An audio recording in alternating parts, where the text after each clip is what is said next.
Bonjour à toutes et à tous, merci de regarder ce nouvel épisode de notre rendez-vous d'actualité hebdomadaire estival, le fond de l'info. On rappelle que notre média ne vit que des abonnements et des dons de celles et ceux qui sont attachés à l'indépendance des médias, donc de vous. Abonnez-vous, soutenez-nous. Aujourd'hui, j'ai à mes côtés mes collègues et camarades Théophile et Thomas. Ensemble, ils commenteront l'actualité politique de la semaine passée. Un personnage qui occupe le terrain cet été et qui ne semble pas décidé à prendre des vacances, c'est notre ministre de l'Intérieur, Gérald Darmanin.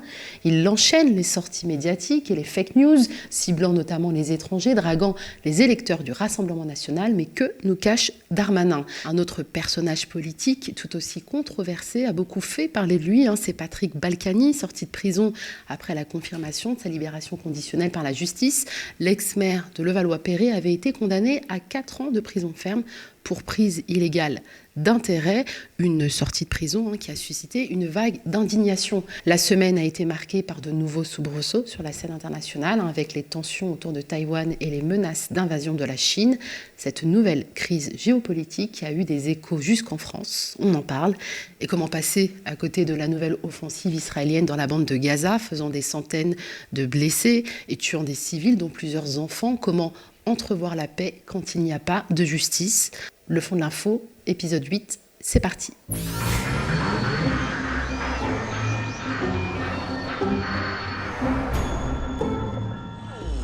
Gérald Darmanin s'agite dans tous les sens, embrasse beaucoup de vent. Une façon peut-être de détourner l'attention des vrais sujets comme les Uber Files. En tout cas, la stratégie de l'été de Gérald Darmanin, c'est peut-être de profiter de la baisse, disons, de contenu politique pour imposer le sien, notamment en se saisissant d'un certain nombre de faits d'actualité, de faits divers.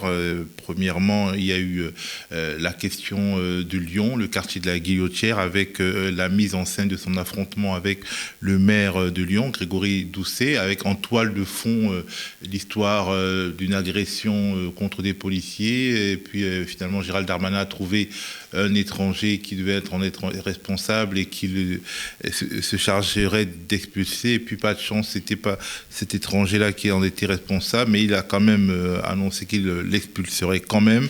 Puis il y a eu l'affaire de l'imam Hassan Iqiyoussen, accusé d'avoir tenu des propos problématiques au moment même où il y avait Mohamed Ben Salman, le prince héritier d'Arabie Saoudite, qui était en France et qui venait à l'Élysée avec tout le background qu'on connaît de Mohamed Ben Salman. Aujourd'hui encore, Gérald Darmanin, il est à Marseille où il évoque la question des rodéos qui sont criminels, etc. Il veut frapper les esprits, il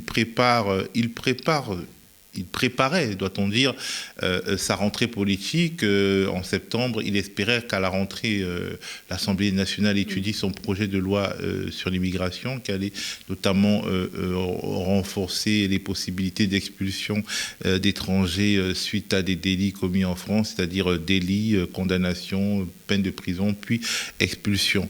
Et donc, dans le cadre du teasing de ce projet, il a donc mis en scène un certain nombre de faits divers. Donc, il a utilisé les informations qu'il avait entre ses mains en tant que ministre de l'Intérieur et aussi l'appareillage médiatique des chaînes d'infos en continu contrôlées par les milliardaires pour imposer son agenda, pour aussi faire pression sur Elisabeth Borne et Emmanuel Macron, puisque en réalité, il voulait passer en force sur son projet de loi immigration. Elisabeth Borne l'a repoussé à plusieurs mois, dans plusieurs mois, et on se rend bien compte qu'il veut finalement, ce ministre de l'Intérieur, imposer un agenda politique personnel à la République. Et je pense qu'il n'est pas insensé d'imaginer qu'il est déjà dans la course à la présidentielle de 2027 et que dans le cadre de cette course à la présidentielle de 2027, il utilise des armes que ne régnerait pas celui qui a finalement été son mentor en politique, c'est-à-dire Nicolas Sarkozy, saturer l'espace politique, se servir de faits divers et des médias, des milliardaires pour exister.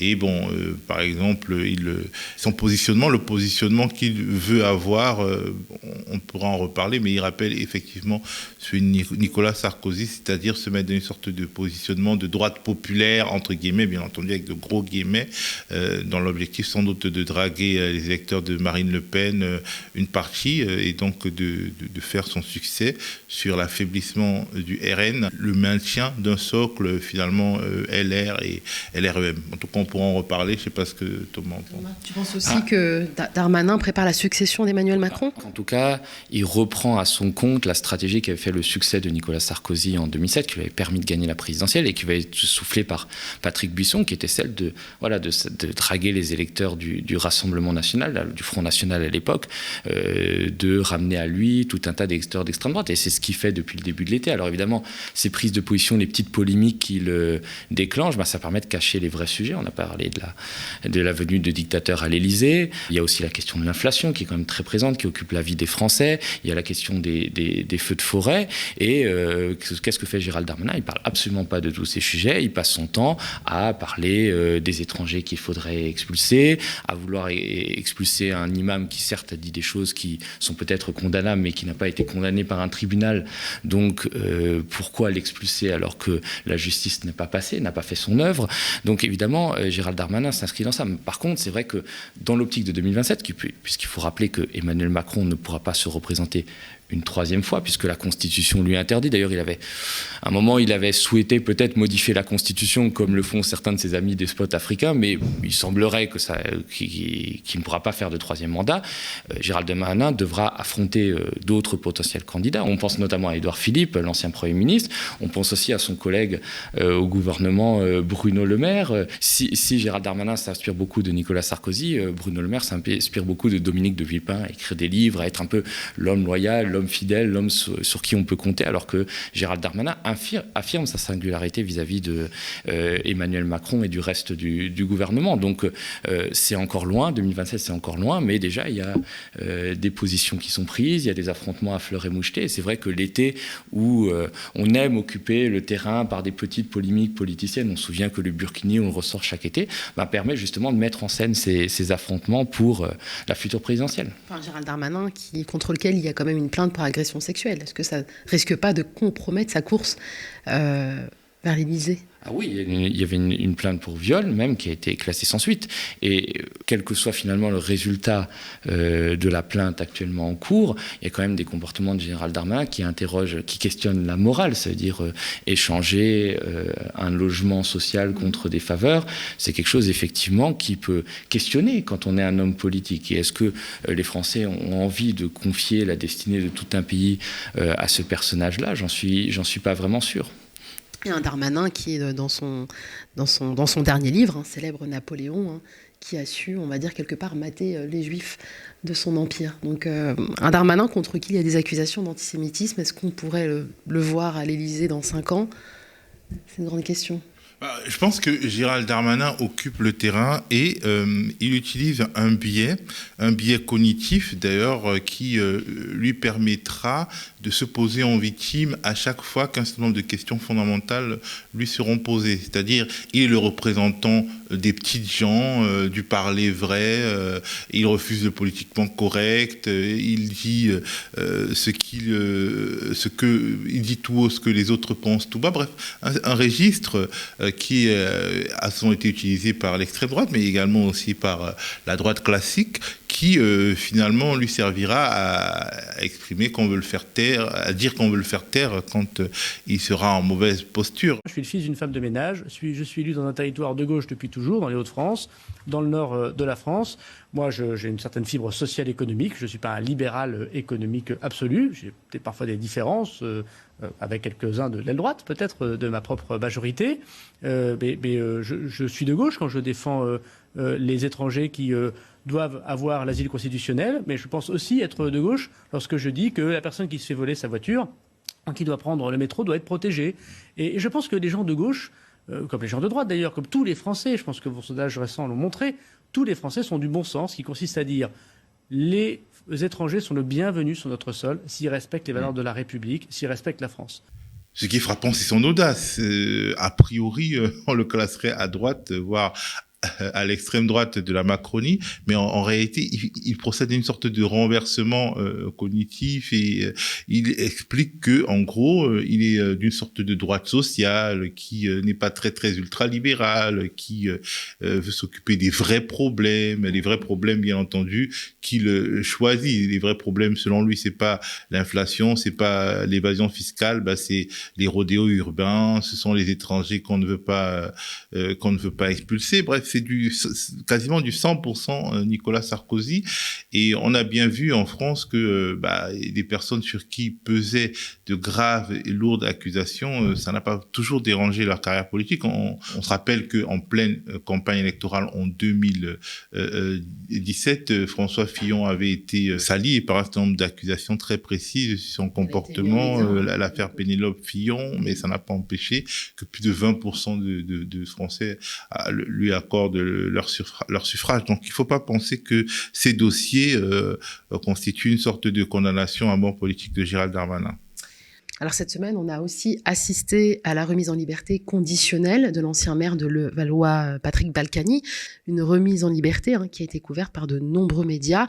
Alors la justice semble décidément très clémente avec les hommes politiques et les puissants de ce monde. Protège-t-elle un système ? C'est vrai que ça peut être... on s'interroge quand on voit des hommes politiques être condamnés à des peines relativement légères par rapport aux fautes qu'on leur reproche. C'est vrai que dans le cas de Patrick Balkany, il a été condamné à 4 ans de prison ferme. Il a pu sortir à 2 reprises, être mis en liberté conditionnelle, violer le port de son bracelet électronique à de multiples reprises, repartir en prison et puis sortir et puis être considéré par certains médias comme une sorte de Mandela qui reviendrait à la maison accusé injustement. On revient. Vous venez d'entendre donc les premiers mots du couple Patrick Balkany, qui a donc quitté la prison de Fleury-Mérogis ce matin pour rejoindre sa propriété de Giverny. Il y a de la tendresse, le soulagement, la bienveillance d'un couple fatigué, épuisé par cet acharnement judiciaire, ce combat judiciaire. Vous avez parlé d'acharnement, Raphaël, tout à l'heure. Combat judiciaire. On sent que ce sont des personnes qui sont malades, puisque Isabelle Balkany parlait de son cancer. Les mots très forts de Patrick Balkany, qui dit qu'il a vécu un enfer en prison, la solitude, pas un co-détenu, pas une discussion avec d'autres détenus, les hurlements dans la prison de Fleury-Mérogis. Il trouve le moyen de garder son humour. Il regarde CNews la journée. C'est complètement hallucinant, ce traitement médiatique. Il faut le mettre en parallèle avec ce qui peut passer. On entend tous les jours des sans-abri ou des SDF qui volent un quignon de pain et un morceau de camembert dans un supermarché et qui finissent sous mandat de dépôt. Ou on se souvient des gilets jaunes. Il y a eu quand même 1000 condamnations de la prison ferme. Il y a eu plus de 400 mandats de dépôt pour des faits qui peut-être n'étaient pas très malins. C'est sûr que c'est pas très malin de jeter un caillou ou une boîte de conserve sur un CRS. Mais quand on voit les sommes qui sont détournées, les crimes économiques qui sont commis par certains hommes politiques et les condamnations légères qui en ressortent, c'est vrai qu'on peut s'interroger. Il y a le cas de Patrick Balkany. Prenons l'exemple du financement illégal de la campagne de 1995 d'Édouard Balladur, qui a été jugé plus de 25 ans après les faits, c'est avec des peines de prison, la relaxe pour Édouard Balladur, des peines de prison avec sursis pour son ancien ministre de l'Intérieur, des procédures qui durent, on ne sait pas comment ça s'arrêter. L'affaire, par exemple, du financement libyen de la campagne de Nicolas Sarkozy en 2007, c'est toujours pas jugé. Même, parlons pas seulement des hommes politiques, on parle des patrons des grands groupes du CAC 40. On voit qu'un des plus grands scandales financiers de la Ve République, qui est l'affaire Uramine, où l'entreprise Areva a acheté avec notre argent, puisque c'était une entreprise publique, 1,8 milliard, 3 mines qui ne valaient en fait pas un copec. Il y a des procédures qui sont ouvertes. Anne Lauvergeon, qui est l'ancienne présidente d'Areva, a réussi à faire annuler les procédures contre elle pour corruption devant la Cour de cassation. Donc, c'est vrai qu'on peut s'interroger. Alexandre Benalla, qui a été condamné à une peine assez minime, qui effectue sa peine de prison sous bracelet électronique chez sa mère. Donc, évidemment, il y a des interrogations interrogation qui peut se poser chez le Kidam en voyant le deux poids, deux mesures de la justice. Et puis, il y a des problèmes structurels qu'on ne règle absolument pas. Le fait qu'il y ait, par exemple, la Cour de justice de la République, qui est une cour qui juge les faits commis par des ministres dans l'exercice de leurs fonctions, qui est complètement anachronique, puisque ce sont des parlementaires. 12 parlementaires et 3 magistrats seulement de profession qui jugent ces ministres, avec notamment des 2 députés du Rassemblement national qui ont été nommés à cette Cour de justice de la République. Et on sait que cette Cour de justice a été particulièrement clémente avec tous les hommes politiques, les ministres qu'elle a eu à juger. On se souvient par exemple de l'affaire du sang contaminé où, malgré les faits évidents qui étaient exposés, Laurent Fabius a été relaxé. Il n'y a toujours pas, malgré les promesses de François Hollande de supprimer la Cour de justice de la République, il y avait aussi cette promesse de François Hollande de rendre l'indépendance au parquet. C'est vrai que la France est régulièrement condamnée par la Cour européenne des droits de l'homme dans plein d'arrêts sur la question de l'indépendance du parquet. On considère que les magistrats du parquet ne sont pas indépendants et malgré ça, il n'y a pas eu de réforme qui a été entreprise. Donc c'est vrai que on a l'impression qu'il y a une justice qui est beaucoup plus clémente avec les puissants qu'avec le gilet jaune ou le SDF qui a volé un morceau de camembert. Les magistrats du parquet, les procureurs, les avocats généraux. Théophile ? Quelque part, il y a une sorte de logique dans la structuration des institutions de la Ve République. Il y a une très forte prégnance de l'exécutif. L'exécutif qui finalement a le droit entre guillemets, de vie et de mort sur les Français. Il a le droit d'aller quasiment faire la guerre pendant 4 mois sans avertir le Parlement. Donc, tout ce contrôle du pouvoir mis entre les mains de quelques hommes nécessite que pour ces hommes-là, qu'ils soient protégés des actes qu'ils commettent finalement dans la plus grande solitude, et les institutions judiciaires viennent comme pour parachever la logique générale des institutions de la Ve République. Je pense que pour pouvoir changer nos institutions, pour faire sortir la France de son statut de démocratie de basse intensité, il faut vraiment changer toutes les institutions politiques, c'est-à-dire il faut aller à une 6e République où les hommes politiques sont tenus de s'expliquer devant le peuple, sont redevables au peuple d'explications. Il faut il faut engager tout un chantier, mais qui engagera ce chantier dans la mesure où dès lors qu'on est élu, on se sent tellement à l'aise dans dans ce vêtement de personnage quasi impuni, et au-delà du président de la République, on se rend bien compte que c'est toute la classe politique, en tout cas la classe dirigeante, peut-être pas les oppositions, qui est protégée des actes qu'elle peut poser. Donc pour changer ça, il faut un véritable rapport de force qui s'instaure entre les gouvernants et les gouvernés. Il faut que le peuple ait la parole. Il y a eu des opportunités comme ça où le roi était nu, où les institutions avaient prouvé leur inefficacité. Il y a eu la crise des Gilets jaunes qui aurait pu être un moment où on réfléchit vraiment à comment redonner la confiance en nos institutions. C'était un moment qui a été raté. Emmanuel Macron a créé une sorte de grand débat national qui servait à gagner du temps. Il a maté les Gilets jaunes et on a recommencé comme avant. Et donc cette impunité, elle est consubstantielle à nos institutions. Alors justement, si un soulèvement populaire ne peut pas permettre une nouvelle, la naissance d'une nouvelle république, d'une nouvelle constitution, puisqu'elle est tout de suite réprimée, concrètement, on est condamné à rester dans un système qui ne change pas. Il faut peut-être aussi une insurrection des consciences, c'est-à-dire que je suis pas sûr qu'une majorité écrasante de Français se rend compte qu'il y a un véritable problème avec l'impunité des politiques, avec la nature des institutions. Je suis pas sûr, c'est-à-dire que nous nous laissons aveugler, nous laissons imposer notre agenda par un certain nombre de médias qui évoquent des questions qui peuvent être importantes, mais qui le sont qui sont un peu moins structurantes que ce dont nous parlons.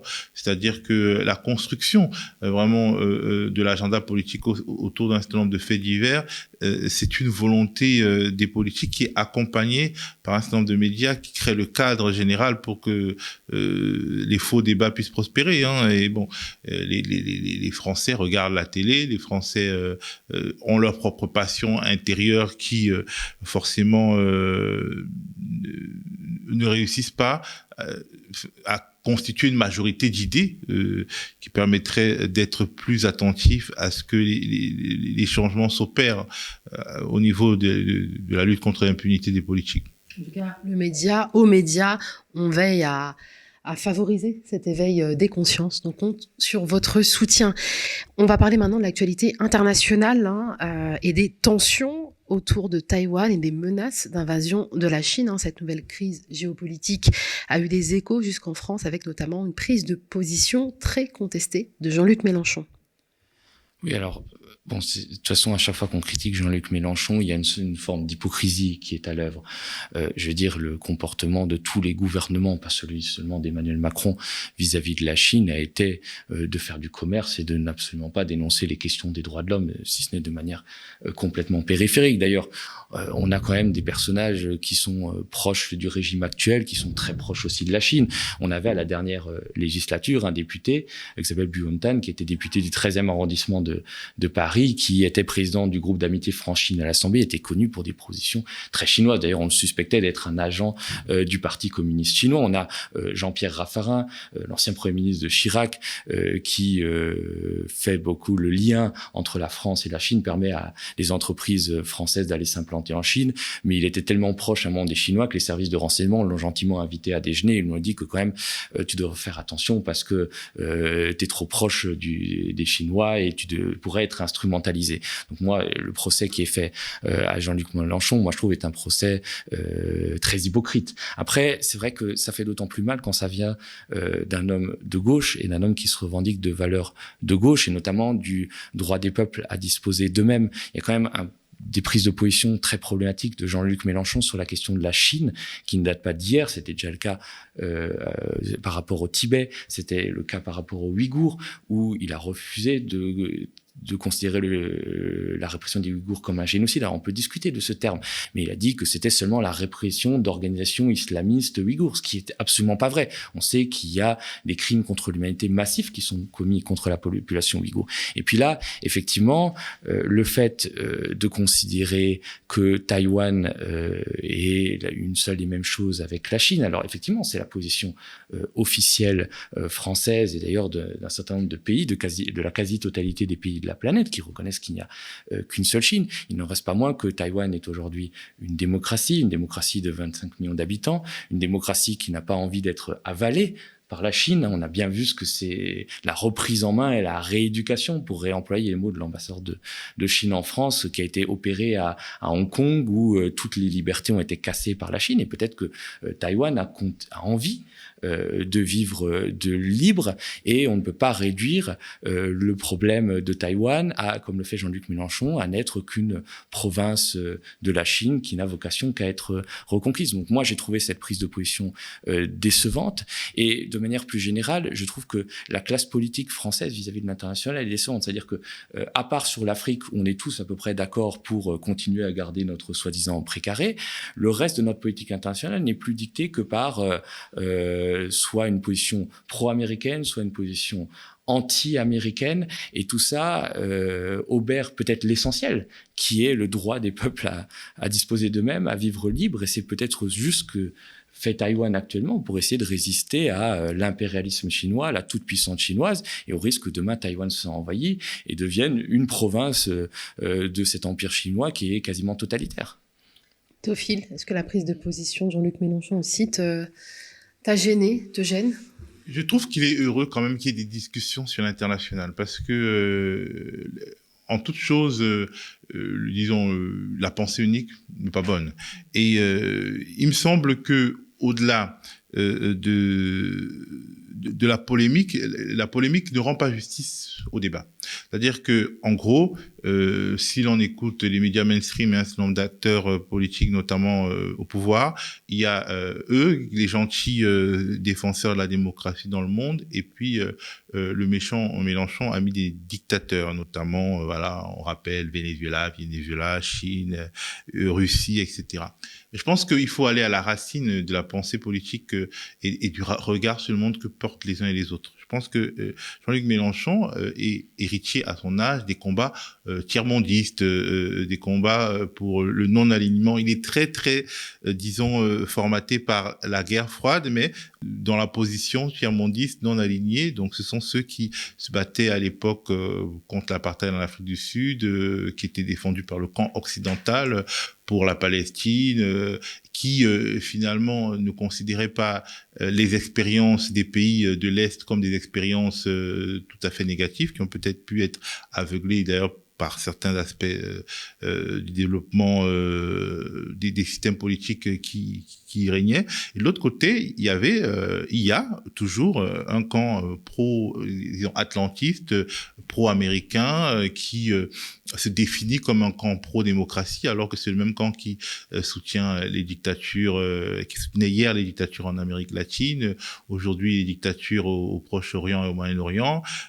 En France, on a toujours été aveugle sur le comportement même de la France en Afrique, y compris à gauche. Donc il n'y a pas de camp pro-démocratie, anti-démocratie. Je pense que c'est vraiment du néoconservatisme que de parler comme ça. Il y a des camps pro-occidentaux et disons des camps qui sont un peu héritiers des batailles anti-impérialistes, anti-américaines. Et effectivement, quand on a mis cette chose-là au point, on peut débattre, on peut considérer que au XXIe siècle aujourd'hui, les avancées des technologies font qu'il est il va devenir de plus en plus difficile au peuple de renverser finalement par leur propre force leur gouvernement. Et que ce soit en Chine ou en Occident, la technologie est instrumentalisée pour construire des systèmes impossibles à réformer par la colère populaire. Et effectivement, en Chine, ce système, c'est le Parti communiste, une sorte de parti unique qui surveille et qui flique 1,5 milliard de personnes par les big data, par les technologies. Et chez nous, nous avons finalement une oligarchie qui se subdivise en 2-3 formations politiques et qui, elle aussi, est tentée par ce type de dérive qu'on observe en Chine, et on l'a bien vu lors de la crise du Covid, la restriction des libertés, la surveillance de masse, etc. Et je pense que on ne peut pas sérieusement contester cette dérive vers la surveillance de masse à gauche si on ne prend pas en compte la nature réelle de pouvoirs comme ceux de la Chine aujourd'hui, c'est-à-dire des pouvoirs qui ne respectent pas la liberté d'expression, la liberté de conscience, la liberté de culte. Et même en France aussi, la question de la liberté de conscience et de culte ne va pas de soi. Ça va un peu mieux de soi qu'en Chine, parce que quand même nous avons des institutions qui nous garantissent un certain nombre de libertés. Mais pour pouvoir se prémunir contre le monde qui vient, malheureusement, et qui est vraiment le produit d'une sorte de révolution technologique ou de contre-révolution technologique, donc se sert des technologies, il faut regarder la Chine telle qu'elle est. Et en cela, oui, c'est un problème que de considérer que les Chinois régleront ce problème entre eux, parce que à ce prix-là, en fait, tous les disons les grands peuples régleront les problèmes entre eux. Mais je comprends le désir d'éviter un monde unipolaire, le monde unipolaire qui a été le nôtre, disons, de 1989-90 jusqu'à, on va dire, la fin de la guerre en Irak, ou même la guerre en Syrie, qui ont permis d'équilibrer les choses dans le cortège de souffrance. En tout cas, nous avons une sorte de monde multipolaire aujourd'hui, et comment dire, être mal à l'aise face à toute tentative de renforcer le camp américain, je peux comprendre. Mais je pense qu'au-delà des affrontements entre les blocs, il y a vraiment une tendance générale qui consiste à écraser les peuples par une sorte de dictature technologique. C'est polémique, cache mal une réalité. La France n'arrive plus à jouer un rôle dans ces grandes crises, que ce soit en Ukraine, à Taïwan, au Proche-Orient, ou même dans sa zone d'influence africaine. Sommes-nous devenus une puissance de seconde zone ? Oui, c'est vrai qu'en fait, peut-être qu'il nous reste plus que ces polémiques stériles et ces polémiques politiciennes pour exister, parce que c'est vrai que ça soit l'Ukraine avec les nombreux échecs d'Emmanuel Macron a empêché à servir de médiateur entre Poutine et Zelensky, que ça soit Taïwan, on est complètement absent par rapport à la Chine ou aux États-Unis, qui est devenue la nouvelle guerre froide entre les États-Unis et la Chine, au Proche-Orient, où à l'époque Jacques Chirac avait joué un rôle très important. Aujourd'hui, on n'arrive plus à faire entendre notre voix, même dans notre soi-disant précaré africain, on est contesté par l'intrusion des Russes. Et donc, effectivement, on en est réduit à des polémiques politiciennes. On va pour des intérêts bassement nationaux, puisque c'est ça, traiter Mélenchon d'ami des dictateurs, alors que nous, Emmanuel Macron, on vient de recevoir à l'Élysée comme une belle brochette de boucher, de Sisi en passant par l'aficionado de la scie sauteuse Mohamed Ben Salman, qu'on est allé en Afrique rencontrer Paul Biya qui écrase ses opposants depuis 40 ans, et on oublie systématiquement, c'est-à-dire on critique Mélenchon, mais on oublie systématiquement de parler du Rassemblement national qui, lui, a les doigts de pied en éventail, et peut continuer à soutenir Vladimir Poutine. On soupçonne même très fortement que, à plusieurs reprises, le Rassemblement national a eu des prêts, que ce soit directement ou indirectement, de la part de la Russie. En échange, a pris des positions notamment très favorables à la Russie. On se souvient notamment lors de l'invasion de la Crimée en 2014. Mais c'est vrai qu'à l'international, on est devenu une puissance moyenne, une puissance médiocre, une puissance qui a plus de voix au chapitre, une puissance qui, on se souvient de Louis Guiringeau, qui était le ministre des Affaires étrangères de Giscard d'Estaing, disait que la France pouvait encore changer le destin du monde, mais aujourd'hui, on n'en est absolument plus capable.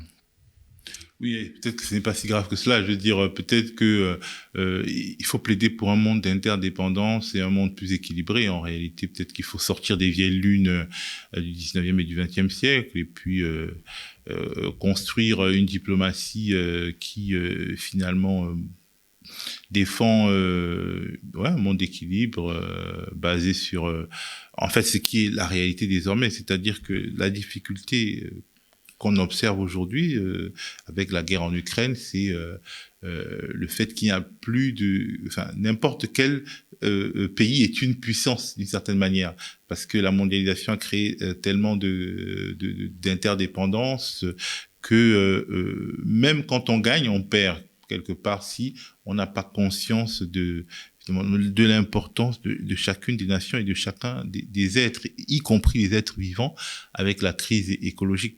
Peut-être qu'il faut sortir des illusions du passé. Et peut-être adopter aussi des prises de position qui sont cohérentes. On ne peut pas condamner l'invasion en Ukraine et encourager la colonisation en Palestine. Donc on va justement reparler du Proche-Orient. La paix semble de plus en plus lointaine. L'armée israélienne a mené plusieurs raids dans la bande de Gaza ces derniers jours, tuant des civils, dont plusieurs enfants. Est-ce qu'il existe encore une chance de voir deux États cohabiter côte à côte ? Malheureusement, c'est toujours la même histoire, c'est toujours les mêmes erreurs qui se répètent. Là, ce qui s'est passé, c'est qu'effectivement, il y a eu plusieurs jours de bombardements à Gaza qui ont été faits à l'initiative de l'armée israélienne. Alors, c'est soi-disant pour éliminer certaines têtes du djihad islamique, qui est une organisation qui est plus ou moins liée au Hamas. Mais malheureusement, au-delà de ces cibles militaires et politiques, il y a des civils qui en pâtissent. C'est-à-dire il y a eu plusieurs enfants tués, et puis de nouveau, on va faire une trêve, et dans 1 an et demi, ça recommencera, et la communauté internationale continuera à se taire. C'est vraiment quelque chose de très triste, parce que c'est vrai qu'il y a quelques années, il y a plusieurs décennies, on aurait pu entrevoir un espoir de paix et de cohabitation pacifique entre deux États. On se souvient des accords d'Oslo, de Yitzhak Rabin, de Yasser Arafat, et ce gâchis innommable, on a l'impression que le mal est en train de gagner, et ça continuera, parce que qu'est-ce qui se passe dans la bande de Gaza ? Vous avez 2 millions de personnes qui vivent dans un peu moins de 400 km², qui vivent entassés les uns sur les autres, sous blocus depuis 2007. Il y a des jeunes qui aujourd'hui ont 15 ans à Gaza, qui n'ont vu que des grillages, des barbelés, des soldats de Tsahal, des bombes, qui n'ont connu que la mort et la souffrance et la faim. Donc bien sûr, quand un être est opprimé, forcément il va chercher à se révolter, à sortir de sa condition, et c'est pas du terrorisme. Là, je parle absolument pas du Hamas ou du djihad islamique, qui souvent prennent en otage leur population pour des considérations politiciennes. Je parle des gens de Gaza qui souffrent et qui sont pris en otage depuis 2007 entre un conflit, entre une colonisation très dure, entre une volonté de les écraser alors qu'ils pouvaient simplement vivre libres. Et on a l'impression que la communauté internationale se tait quand on parle justement de ce 2 poids 2 mesures. On condamne la Chine, on condamne la Russie, c'est très bien, mais on pourrait aussi condamner la politique que mène Israël. Moi, j'ai aucun problème avec le mot d'apartheid. Je pense que pour ce qui se passe actuellement à Gaza, mais aussi en Cisjordanie, il est bien indiqué et il est juste par rapport à ce que vivent les Palestiniens. Mais Israël, d'ailleurs, l'assume complètement. Il y a un personnage politique, je me souviens plus du nom, qui dit assumer, mener une politique d'apartheid en Israël. Il y a eu un changement en 2018, un changement fondamental, c'est que Israël est devenu l'État-nation du peuple juif. Donc c'est plus un État où cohabitent ensemble parce qu'il y a des citoyens arabes, israéliens, mais c'est devenu l'État-nation du peuple juif. Donc on l'assume, cette politique d'apartheid vis-à-vis des citoyens non juifs d'Israël et a fortiori des Palestiniens. Je pense que là encore, c'est une question de génération. Les gens comme moi qui ont une quarantaine d'années ont grandi dans une utopie, l'utopie de la paix au Proche-Orient. Il y avait même beaucoup de chansons sur cette thématique à l'époque. C'était aussi l'époque où l'Afrique du Sud sortait de l'apartheid. Donc c'était une époque où, après la chute du mur de Berlin, un peu naïvement, on pensait qu'un certain nombre de problèmes pourraient être réglés. Et bon, il y a eu l'assassinat d'Isaac Rabin, il y a eu un certain nombre de faits qui ont éloigné progressivement la perspective de la cohabitation de 2 États.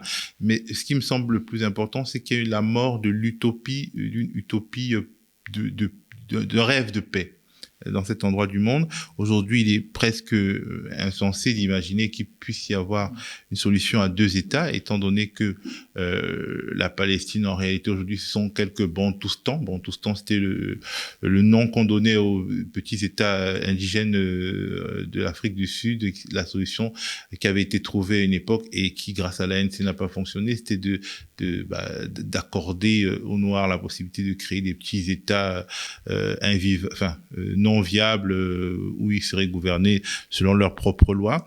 Ben, en fait, c'est un peu ça aujourd'hui, la Palestine, ce sont des Bantoustans.